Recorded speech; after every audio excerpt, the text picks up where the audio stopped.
What's going on, everyone? Talen here, and welcome to another Marvel Future Fight video. Alright, so in this one here, we're going to be taking a look at Dr. Voodoo.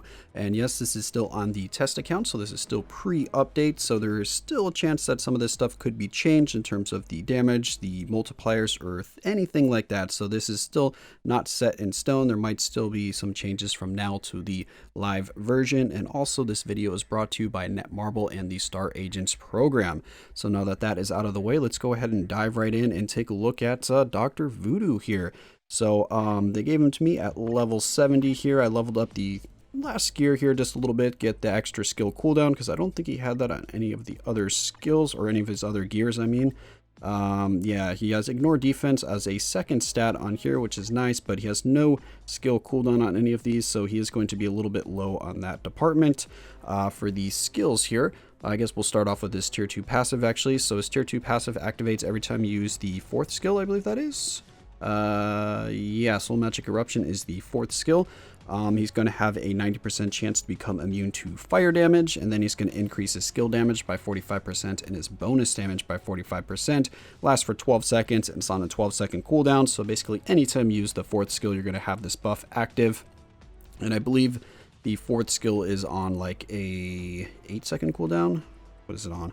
No, it's only on a 7.5-second cooldown, so it's going to be active pretty much the entire time, so you don't really have to worry too much about that. Don't really know why they have it tied to his fourth skill. Why don't they just make it active all the time? But anyway, that's what the tier 2 passive is. The first skill right here, you have an illusion that you can summon, so you have two kind of minions that he summons to help out there. And then the second skill, we have all speed down. Besides that, it is a V-pad skill, so it is also a channeling skill. But it's like Scarlet Witch's channeling skill. It doesn't stay on indefinitely. It does have a limited time period, and then it will turn off. But you can move around while using the skill, which is very nice because it's helpful for dodging attacks and stuff like that. The third skill right here, it is a all defense down skill, which is really nice, and it applies to world bosses. So it stacks up to minus 45%. It does deal poison damage as well, which will be important because of his passive right here. If we take a look at his passive, it's a 90% chance to activate when attacking a poisoned enemy, which really sucks in my opinion. Attacking an enemy with a poison effect, I guess, my bad. And it applies a minus 25% all attack to them, and then he gets his 10% HP recovery. But poison doesn't apply to world bosses, so you're not going to see that heal while you're fighting in World Boss Ultimate, which is a little bit annoying. I'd like to have that heal apply in World Boss somehow. I don't know if it has to be when attacking a poisoned enemy. Maybe it's whenever he uses a poison skill or something like that, they could have it set to. So anytime he uses, or anytime a poison would be applied to the enemy, or I don't know. Either way, it seems like you should be able to take advantage of this heal during World Boss, because that would be one of the more valuable places to use it. But right now it is tied to attacking an enemy that is poisoned, so do keep that in mind, that he doesn't really have a native heal. If you're doing something like World Boss Ultimate or Giant Boss Raid, you're not going to see that heal. The fourth skill right here has a mind control on it, which is nice. And then we have a all attack boost by 25%, all defense by 1%, all speed by 1%. And then we have 4 seconds of invincibility, which is really nice because that actually makes it so you don't really have to have guard break immunity on him, which I like. And then the fifth skill right here is another skill that has all defense down, which is really cool because then you can stack up both of those skills and start seeing some really nice damage. So it is another one that stacks to minus 45%. And then this one also has poison damage on it. So this is another skill that could poison the enemy. And then we have a 40% chance to miss also being applied to the enemies. Then his leadership is kind of like White Fox's, except that it doesn't increase the duration. It only increases the effects of the debuffs. So, I mean, that's not bad. The duration, of course, would be really nice, but increasing the effects is kind of the main way that you're going to see the increase in damage when doing like all defense down skills and stuff like that. So that's going to help out the damage if you go that route. Personally, I haven't really experimented too much with the debuff effects leaderships, so I haven't used White Fox's leadership too much, so I'm not too familiar on how much it actually helps in terms of using that instead of like a just regular like 45% or a 50% damage leadership. So I can't really give you too much information on that, but he does have a 40% one, which White Fox was 40%, I believe, as well. And then she had what, a 20 or 30% for the time duration increase. Either way, let's continue on here. So we have Overdrive rolled on him. Right now, the obelisk I have on him, or the CTP, is a CTP of energy, and the CTP of energy seems to work really, really well on Dr. Voodoo here from what I've seen so far in my testing. I tried him out with a CTP of rage, and it was underwhelming actually when compared to the CTP of energy right here. So I think a CTP of energy is probably going to be the best custom gear for Dr. Voodoo here, because he's one of those characters that has a lot of skill canceling, so he has a lot of lingering effects, so that chain hit will really, really come in handy here and boosting up his damage. So let's go ahead and hop into the skill preview here. So I'll show you the skills before we get into World Boss Ultimate. Let's go ahead. So the first skill is boom, it summons the 2 little minions right there, but it's not really safe to use, so I don't find myself using this skill very often when I was doing my testing. The second skill right here, like I said, is that channeling one. You can kind of move around. He's a little bit slow with it, but it's pretty nice. The third skill right here, he summons these skulls, and each of these skulls, when they hit the enemies, is going to apply that to all defense down. The fourth skill right here, he kind of has like a merry-go-round of ghosts that fly around like that. And that doesn't apply the all defense down. It gives him the all attack boost and his tier 2 passive activation. But you don't get the mind control until the very, very end of the skill. So as you can see right here is where you get the mind control as soon as he does like that explosion at the end right there while the ghosts get blasted away. And now the fifth skill is kind of just a short one that puts down this sigil right here, and then you just let the lingering damage go away. So this is a nice skill to kind of cancel out. So the skill rotation that I've been using for him is I open with the fifth skill. As soon as that sigil's there, I do 1, 2, 3 ghosts, and then you can go into this skill if you want to get the channeling skill is your damage proc. Well, actually, I forgot to hit the fourth skill. You want to do the fourth skill for the invincibility, just like cancel it real fast. So you go boom, like this, and then you do 1, 2, 3, hit the fourth skill, and then go right into the second skill for your damage proc.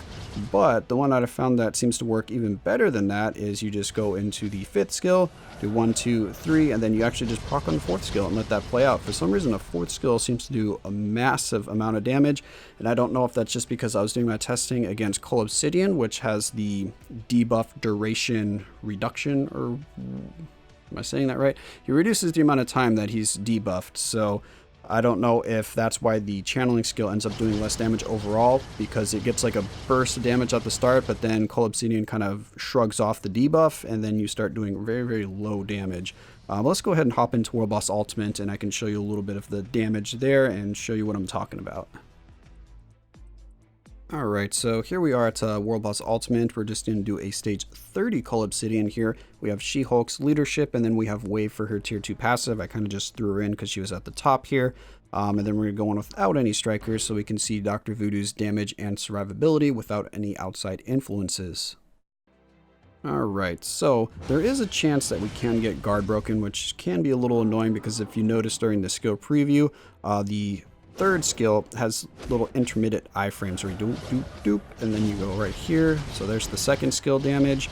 As you can see, it's not super impressive, but it is still nice considering this is a stage 30. But now if we do this and then do that, and now proc on the fourth skill, you can see it's about 20% more damage or so. So you do get more damage off of the fourth skill. So right there, boom, looks really, really nice. And then you have that mind control at the end there. Now, if we do a comparison again, oh, actually, let's wait for that time freeze to go away because I know it's going to hit me. Here we go, boom, boom, boom. And then get onto the second skill. Actually, the damage is pretty similar, but like I said, it's about 20 to 30% different. And it seems like it's safer or a little bit, whoops, we got guard broken that time. As you can see, Cole can hit you quite quickly and guard break you during the third skill. Don't get time frozen. You're supposed to be a Sorcerer Supreme. You should not get time frozen. Oh boy, that was a lot better than the second skill right there. That was almost 2 bars. So yeah, that's kind of similar to what I was seeing more in the testing, because those first 2 rotations, I was like, that didn't seem as different or as impressive as I had thought during my testing. Yeah, there we go. That damage is really nice. So the fourth skill is hitting extremely hard, and I think that's just because it gets all of its damage like up front right there, and then you have all the lingering effects from the skull, and the fifth skill still going off at the same time. And yes, I do only let 3 of these skulls play out from the third skill. The fourth if you let the fourth skull play out, because it has 4 of them total, your damage proc will start going off a little too early, and also it will kind of mess up the timing a little bit in getting into your 4th skill. So I'd like to just cancel it after the 3rd skull has gone off, and it seems to be enough all defense down from 3 of the skulls instead of 4 of them, because I'm assuming you get a little more all defense down from the 4th skull.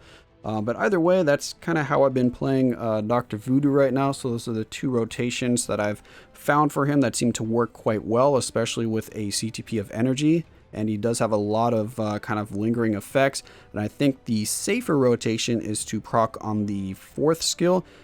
Just because trying to cancel the 4th skill right before the 2nd skill can be a little bit tricky, because you have to be very quick on your skill canceling there, or else the damage proc is going to go off a little bit early, and then you're not going to see any of that damage.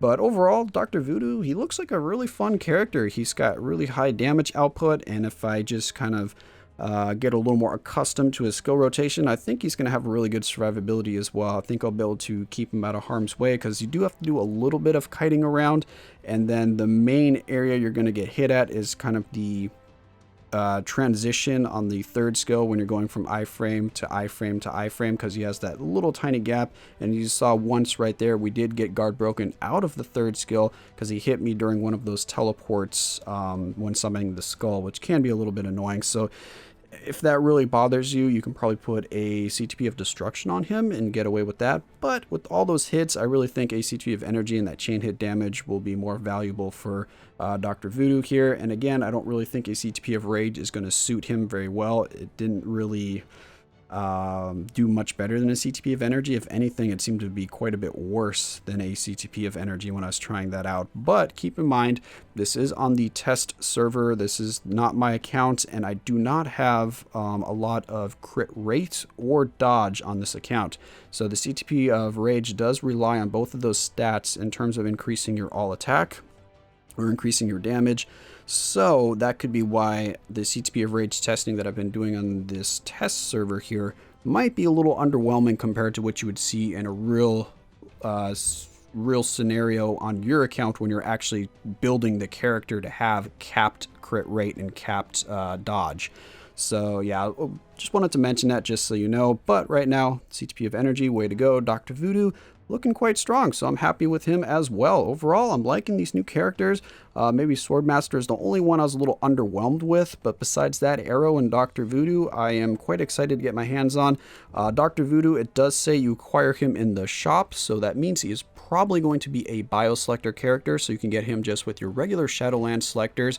Again, I'm not 100% sure on that, but I'm like 99% sure, because every character I've looked at that's in the bio selectors has said find in the shop. So yeah, I'm assuming that's what he's going to be as well. But that's going to be it for this video here. Hope you guys enjoyed, and of course I will catch you in the next one.